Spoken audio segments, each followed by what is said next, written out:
Sénégal ak waa Thiès ak waa àdduna. waaw comme d'habitude man maa ngi tudd Ousseynou Diouf nekk doomu Thiès nekk responsable politique nekkoon ci parti Alliance pour la République nekk ndawu Thiès di liggéey pour Thiès mais aussi di liggéeyal ngir Sénégal mais aussi di liggéey pour la jeunesse surtout pour la jeunesse sportive mais aussi la jeunesse engagée dans les projets de développement. Merci beaucoup. Voilà président d'abord dañuy ñëw ci le plan international.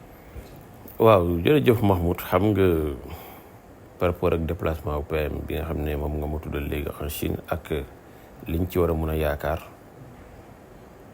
xam nga ñun dañoo nekk ay analystes politiques yi nga xam ne tey même avant même ce déplacement wala boog au-delà même de ce déplacement dañuy xool situation géopolitique bi au niveau national comme international xool yenn fay lan moo ko waral mais itam lan la war a mun a jëral ngir Sénégal moi je pense que même avant le déplacement en Chine am na lu ko waraloon parce que les États-Unis avaient refusé au Sénégal ay visa pour des sports pour les Lions du basket mais aussi seetlu woon nañ que ni les ONG américains yi fii nekkoon ñu ci bëri yu doon yëngu ci wàllu aide au développement ñu ci bëri retiré nañ leen ñu ñibbi sénégalais yi fi doon liggéey arrêté seen liggéey mais aide bi doon ñëw ñu arrêté ko loolu day doon wane benn froideur bu am ci diggante les relations entre le Sénégal et les États-Unis ba nga xam ne tey waroon nañ ko defaraat mais ci jamono jooju bi loolu amee le PM a tweeté mel ni luy ŋàññi États-Unis wax leen ne gis naa ci li mu niñ ko mën a jàngate gis naa li ngeen def waaye maa ngi remercier Chine ci lii ak ci lii nangam sangam loolu bu fekkee da nga nekk analyste politique am na benn lu mu yëngaloon sur le plan étatique sur les relations entre le Sénégal ak vis-à-vis de la Chine ak des États-Unis parce que moo tax bi ñu toogee quelques jours après le président Trump woote sommet États-Unis ak certains pays de l'Afrique boole ci Sénégal man li ma ci jàngat moom mooy c'était pour voir est-ce que le président Diomaye est en train de prendre ses responsabilités ou pas ndax wala bokk loolu itam invitation boobu dina traduire benn questionnement pour xool ndax li Ousmane le PM Ousmane di def ndax président de la République daf ko cautionner ou pas laa doon tax les États-Unis xam ban ligne de conduite la ñuy am vis-à-vis du Sénégal donc moo tax cette situation là man dama jàppoon ne xëy na le PM def na ko ngir wan aux États-Unis que ni boo leen tëju lii kat ñun am nañ yeneen puissance yi nga xam ne tey war nañoo mën a liggéey ak ñoom dëgg la ndax un pays n'a pas des amis il n'a que ses intérêts mais itam day fekk au préalable au niveau local muy ci Sénégal gi ñu nekk la diplomatie sénégalaise a commencé par le président de la République passant par son PM jusqu'à ses ministres ñu accordé sur un seul langage mais malheureusement loolu amoon tey donc boo ma posé la question par rapport aux retombées par rapport à la visite du PM man damay jàpp ne jusqu'à présent il y aura un flou parce que les dernières révélations yi mujjee am au sommet de l'État ñu naan crise am na ñi naan jàppante entre le président ak le PM wala ñàkk déggoo loolu day dem ba feeñ ci suñuy relation diplomatique ndax bu leen fàtte ne pays yi nga xam ne tey jii ces grandes puissances ont des représentations ici au niveau du Sénégal à travers leurs ambassades dañuy rendre compte tous les jours donc boo effectuer benn voyage à l'étranger am fa ay partenariat tey ñu war ko traduire mu war a dellusiwaat ci biir dëkk bi day fekk itam que ñu am un climat politique apaisé ba nga xam ne tey jii nii le président et ses collaborateurs nekk nañ en de bons termes bu loolu amul damay ragal ne le suivi de ce voyage moom damay ragal mu mujjee yàqu. mais effectivement moom Mahmoud tey buñ la ko waxee buñ la ko waxul la diplomatie sénégalaise est en berne ouais parce que mooy comme li ma la wax ces grandes puissances dañoo am ay représentation diplomatique dañuy rendre compte seeni président tous les jours li tax le président Trump précipité cette rencontre entre certains pays de l'Afrique et c'est pas n'importe quel pays parce que pays yi mu invité yëpp c'est des pays riches en matières premières ñii am nañ pétrole ñii am nañ gaz ñii am nañ ay yeneen i matières premières yu nekk dans leur sous-sol ya nga xam ne tey bu ci déggoog ñoom njëriñ la ci bu bëri mun na cee feeñ donc les États-Unis xam nañ lu ñuy def donc cette guerre qui est entre les États-Unis ak la Chine parce que la Chine sur le plan commercial dafa commencer dominer les États-Unis tey États-Unis au niveau international da bëgg a defarwaat mais nag en se basant sur des partenaires sûrs ya nga xam ne tey du ñu ŋarale wala boog tey au moins ñoom li ñu bëgg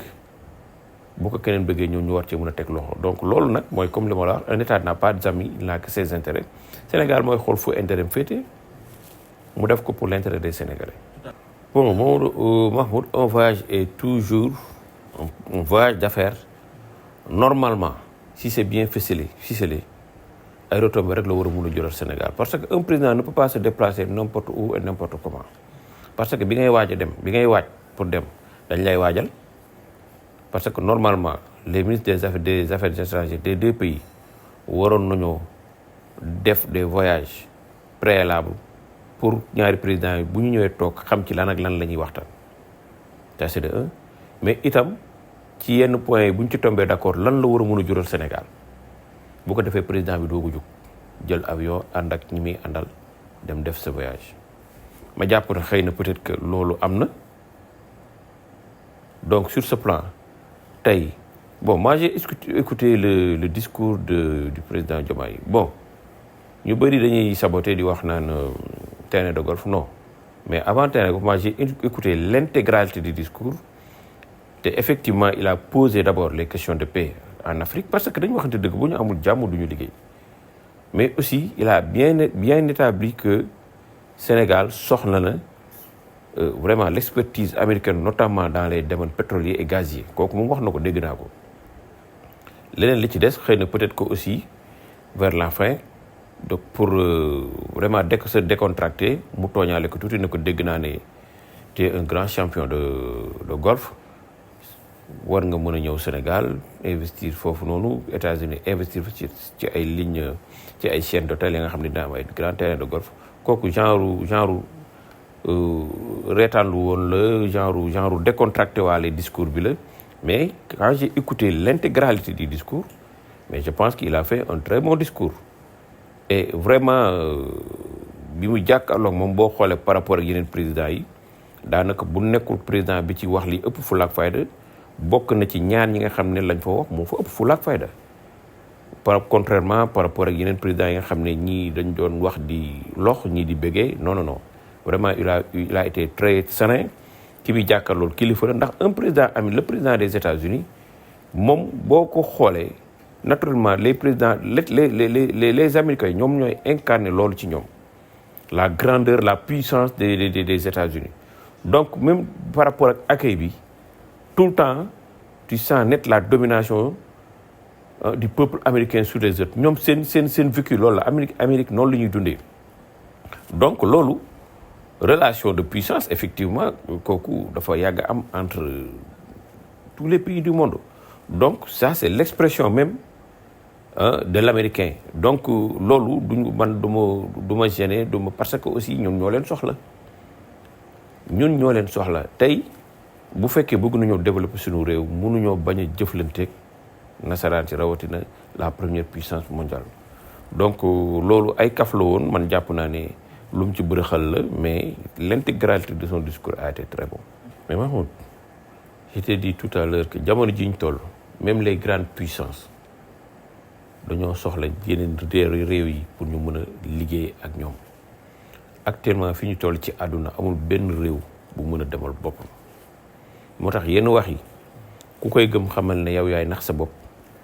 mais ça ne tient pas la route munta ne ndax àdduna bi li ñuy wax un village planétaire àdduna bi dafa nekk maintenant un village planétaire yow fii nga toog da ngay tweeter wala nga dugal benn vidéo sur TikTok mu wër àdduna en même pas 10 minutes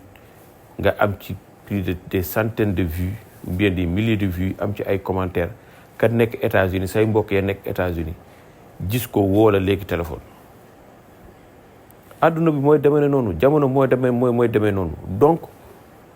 nous développer sans vraiment la collaboration avec les puissances étrangères mënta ne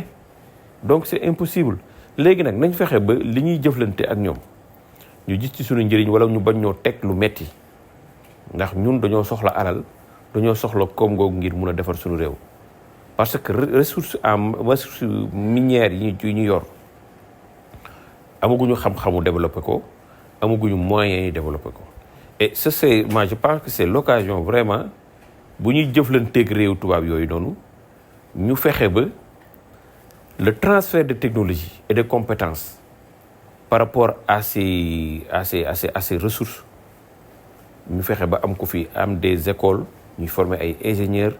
mais itam ñu am de bons profils pour l'exploitation de ces ressources ba nga xam ne d'ici quelques années la ñuy soxla ci ñoom dootul bëri xëy na peut-être que ñu jàpp lañ ci wàllu matériel mais pratiquement tout le transfert de technologie et de connaissances am nañ ko pour mun a demal suñu bopp. waaw loolu li ñuy wax crise au sommet de l'État la bu ñu demee ba président de la République ak PM déggootuñu ci ni ñuy doxalee suñu réew loolu crise lay jur mënut jur lu dul crise au sommet de l'État te crise bu amee au sommet de l'État vraiment c'est toute l'administration qui est plombée et vraiment c'est toute l'économie nationale qui risque d'en pâtir. Pourquoi? Parce que dara dootul dox loolu nag dafa nekk la nga xam ne tey jii nii dugguleet ci Sénégal comme ni ko nit ñi waxee gisoon nañ fi Senghor ak Mamadou Dia gis fi Abdoulaye Wade Idrissa Seck gis fi Macky Sall ak yenn kilifa ay ABC ak Mimi Touré ak ñenn kilifa yu mag yu ko jegoon doon collaborer ba mu jéggi ñu fantasiru loolu yàgg na fi am mais dama jàpp ne intérêt sénégalais yi moo supérieur loolu yëpp ba tax na man dama naan toujours bu ñuy tànn président war nañu xool nan lañ koy tànnee ak kan la ñuy tànn dama gëm ne fi ñu toll ni actuellement war nañoo changer suñuy processus électoraux mécanisme bi ñuy falee suñuy njiit dañ ko war a xoolaat ndax nag boo ko xoolee ba ci biir puusal ma toog a fi nekk rek mais c'est les mêmes situations qui se répètent avec les mêmes régimes tey war nañoo am des responsables yu mot lu ñu doon ba tey bu ñu réeréewu population bi duñ ko sentir duñ ko yëg ndax lan pour des positionnements ak pour la préparation d'élections futures kii war na nekk candidat kii warul nekk candidat kii mooy jiitu kii bëggaat na mandat te alors que actuellement Mahmoud le débat devrait se poser sur un bon déroulement de l'hivernage ndax baykat yi jot nañ ay jiw yu doy te maa ngi gis ñuy kaas ndax ñoo ngi naan saaku jiw yi ñu leen jox yu ci bëri ay suuf lañ ci def ndax pluviométrie bi am nañ ko ñoo ngi pluviométrie bu baax ba nga xam ne ni muy dérouler dans l'espace territorial national ndax la répartition baax na wala baaxul ci yooyu lañ war a wax et éventuellement préparer les paysans pour à toute éventualité maanaam conséquence bi munti am ñu préparer leen ba ñu war a mën a gis seen bopp actuellement c'est ça le débat mais malheureusement on est en train de détourner l'attention des Sénégalais sur les sujets yi nga xam ne tey actuellement moo leen waroon amal njëriñ moo leen waroon jural koom mais moom Mahmoud ana sunu pétrole ak sunu gaz ñoo ngi koy jaay wala jaayuñu ko buñ ko jaayee ñaata lañ ko jaayee actuellement yan recette la ci Sénégal am kan moo ci communiqué personne ñu topp coowal Ousmane Sonko Diomaye Faye Ousmane Sonko diw Ousmane Sonko Badara Gadiaga Moustapha Diakhaté Guy Marius Sagna Barthélémy Dias mais jusqu'à quand ñu fàtte suñu pétrole fàtte suñu gaz fàtte suñu mbay suñu agriculture fàtte rentrée scolaire bii di war a ñëw ak yeneen yi nga xam ne tey ci point yu bëri ñoo ngi ci xaar gouvernement bi te nit ñi gisaguñ ci benn résultat ñu topp des débats de bas étage yi nga xam ne vraiment dañu détourné ba mandat yu jeex malheureusement on risque de perdre 5 ans ci ay détails man bëgguma sax sori ci par rapport au problème interne d'un parti. Quand il parle de problème d'autorité nekkatul problème parti problème réew mi la. waaw problème réew mi la mais problème interne parti la parti jàmbur la mais nag dinañ ci laal parce que comme ni nga ko waxee ça touche l'intérêt national mu di lan doxalinu suñu réew problème d'autorité amul conflit de compétence moo am à un haut niveau. Pourquoi conflit de compétence? Parce que tey bu ñu gisee yenn prérogatives yi le PM am ko wala boog bëgg koo am te le président bu fekkee ca la ñu wax te le président parewul pour jox ko conflit de compétence day am mais malheureusement fan yi ci ginnaaw déggoon nañu un président de la République qui dit que il veut un premier ministre super fort.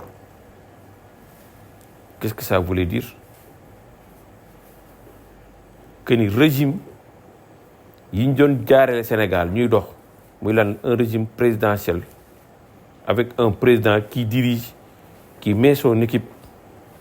teg benn premier ministre bi former un gouvernement ñu doxal lu ci doxul mu tebbi am sañ-sañu di nasa kon nocci bu dee loolu lañ fi bëgg a jëlee bëgg a indi beneen régime conflit de compétence day am à un haut niveau et loolu mënul jur les crise de l'actuel gouvernement kooku am na jarul ñu koy nëbbante fu ñu jëm baaxul te mënul jur jàmm ngir Sénégal donc y a lieu vraiment ñu toogaat waxtaan xool suñu doxalinu réew bu dee réew mi ñor nañu balaa muy tàbbi ci guuta il n'est pas encore trop tard ndax man dama jàpp ne ñi fi nekk di doxal ñëpp yaakaar naa njëriñu sénégalais yi lañ bëgg a doxal mais bu ñu demee ba gis na ne kat ñoo ngi ci pente bu dangereuse mais Mahmoud la volonté populaire moo war a féete kaw sax constitution ay constitution ak ay loi ki règlement yooyu yëpp c'est une forme d'organisation mais la volonté populaire mu di lan bëgg-bëggu askan wi nekk ci jàmm ba pare ñu mën a liggéeyal Sénégal koom nga xam ne dina ko jëriñ moo féetee loolu kaw te loolu sénégalais yi ñoo war a jug réclamer ko kenn du leen ko réclamer sëriñ seeg kilifa diine aada yeeg ñëpp ñu jug toog woote ni ñuy woote assise nationale ñu woote toog ne mais sunu Sénégal gi fan la jëm ndax fi mu jëm baax na bu baaxul ñu rectifier ko bàyyiwaat leen ñu continuer mais nii buñ ci jugul wax yaakaar naa ku nekk di nga mere sa bopp wala nga am lu la metti te bu boobaa tamit day fekk bay wéy na mbuus ndax ba ñu waree wax wala ñoo jëf defuñu ko. ndax lii lépp. waaw mais xam nga c'est une succession de faits yi nga xam ne tey moo ñu conduire à cela bu ñu waxantee dëgg y a beaucoup de choses yi nga xam ne nébuleux yu ñu waroon leeral te leerul jusqu'à présent gis nga Mahmoud nguur kenn du ko paasante nguur kenn du ko lijjanti nguur da nga koy jël clairement avec des élections avec une équipe mën a toog doxal ci dal mais itam ci fit mais itam doxal ci sañ-sañ xam nga yaa ngi naan ma ay ndax lii yëpp rabat d'arrêt bi indiwu ko nangam c'est des problèmes de justice yi nga xam ne tey jii nii man dama ci sori parce que quand la justice tranche par rapport à un dossier man jàpp naa ne l'autorité de la chose jugée kenn dootu ko werante mun nañ koo commenter nag mais tey ki koy commenter nekk un PM un premier ministre ba nga xam ne tey jii nii warul wax yenn kàddu yi nga xam ne day fragiliser les institutions de la République donc loolu itam day nekk lu doy waar parce que am na ñu koy jox ñaari casquette nekk c'est un homme politique qui parle ñi ne c'est le premier ministre qui parle loolu yëpp day indi benn lu ñu koy wax ci benn incongru bi nga xam ne tey jii nii bon nit ñi duñu xam tey fan lañ koy féetee ndax quand c'est l'homme politique qui parle il a des répondants politiques mais quand c'est le PM qui parle tey normalement war na mun a mesurer ses propos ndax là il engage la responsabilité de l'État sinon lu ko may rek da koy fragiliser mais malheureusement doo xam ci fan nga koy catégoriser selon tey jii nii fi mu bëgg a waxee rek lay waxee ñenn ñi ci ay partisans jàpp ne c'est normal c'est un homme politique ñeneen ñi ne du warul waxee nii ndax c'est le PM mais c'est la même personne mais malheureusement nag ki waroon mën a contrôler loolu ba dérapage yooyu doon di am c'est le président de la République léegi nag ndax jël na ay responsabilités je donne ma langue au chat loolu la ñuy dund actuellement nii moo tax ma ne la c'est une crise buñ ko nangoo buñ ko nanguwul c'est une crise au sommet de l'État waaw loolu itam duñ ko rafetlu ndax jàpp yu bëri yi mënoon roog restriction de liberté d'autant plus que le débat politique yàgg na fi am nit di wax lu ko gën a grave sax ñu toléré ko donc tey bu ñu jàppee ne te boo xoolee ñi jàpp ñëpp par rapport ñi ci ëpp bopp peut-être que exceptionnellement boo ci génnee kii Fofana Bassirou Fofana bi nga xam ne peut-être que liñ koy tuumaal moom mooy diffamation par rapport au président par rapport à l'Assemblée nationale mais ñi ci di des ñëpp jàpp naa ne ay kàddu yu ñu yëkkati woon à l'endroit du PM la ñu sanctionné leen ci wala boog ñu arrêté leen ci ndax jar na ko wala ndax jaruñu ko moi je pense que c'est des détails parce que mooy comme li ma la wax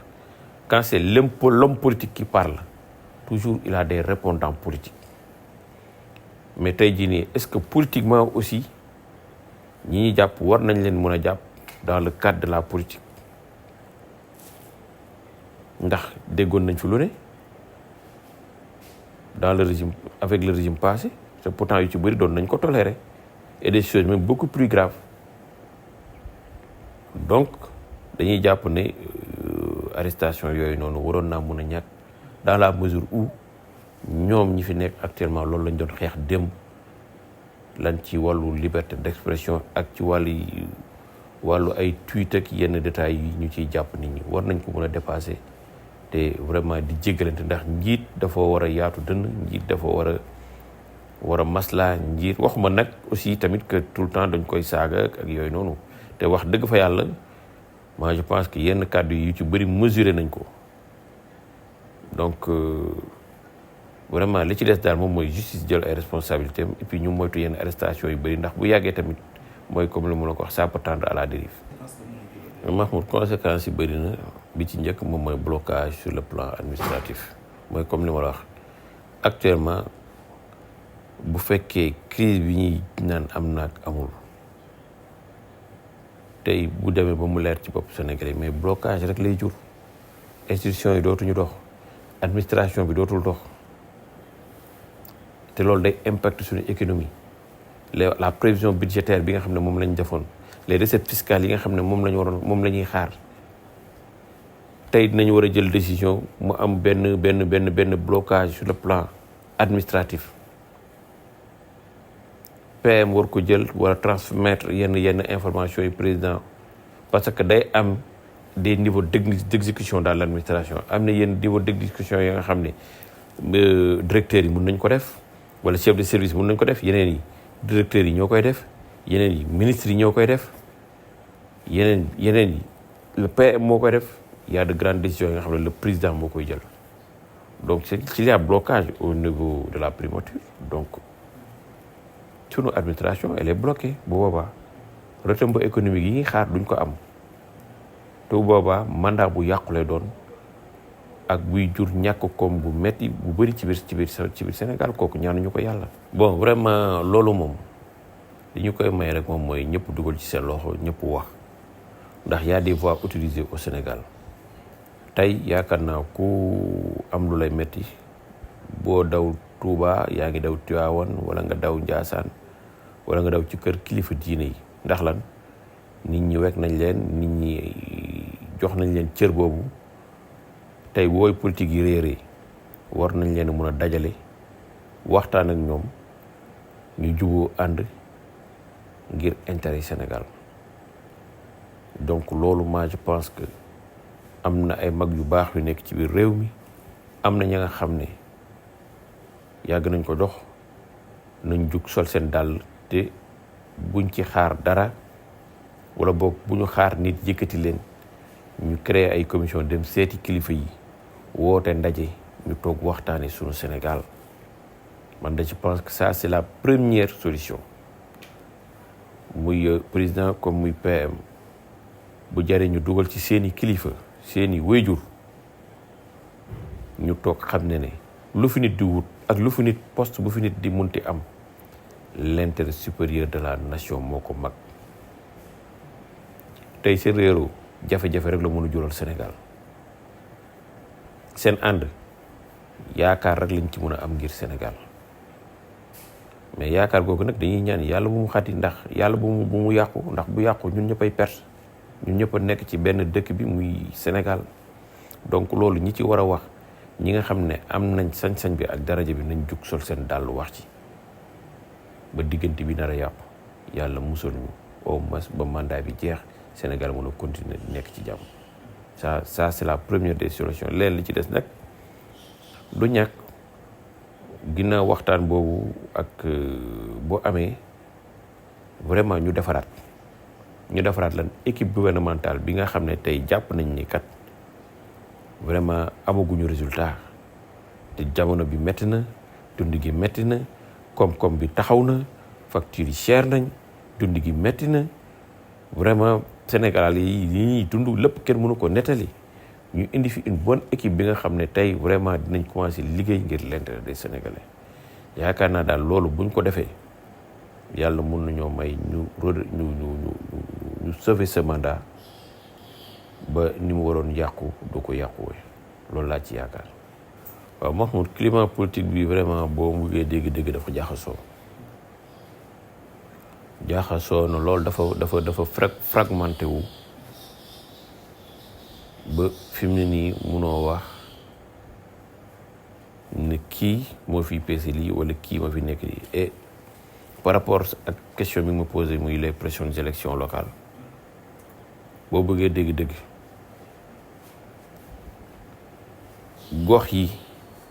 nga xam ne fas yéene nañ ko xëccoo ak ñi koy xëccoo ay recomposition politique maanaam ay alliance bees tàq lay doon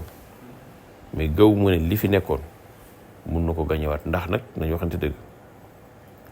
l'électorat du parti du régime en place dafa moo ngi effectué wu bu baax a baax rien que avec un petit sondage rek da ngay xam ne ni ñi taxawoon pour jàppale leen ñu ci bëri découragé nañ ça c'est de un mais aussi coalition Diomaye bi nga xam ne moom lañ jëmale woon président tey jii nii alliés yi ci bëri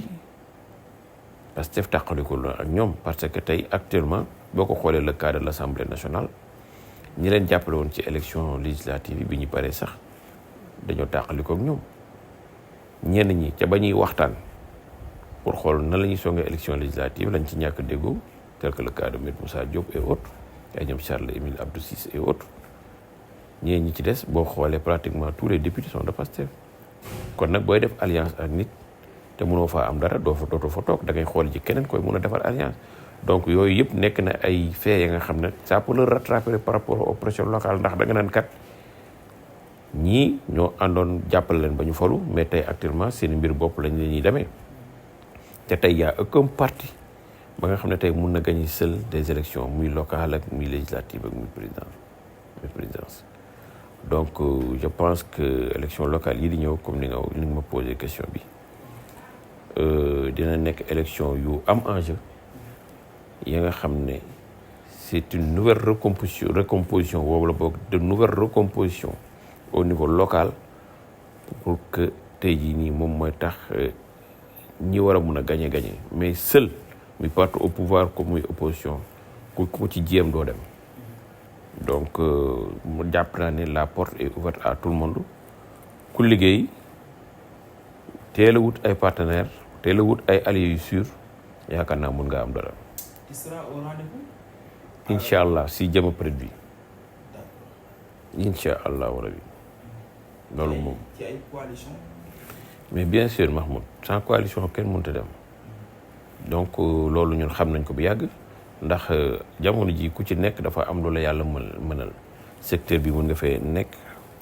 am fi am base politique bu dëgër même mun nga am ay yeneen nit ailleurs dans les autres communes mais di nga fa gis ñu la fa ëpp doole ailleurs ba tey jii nii boo bëggee gagner des communes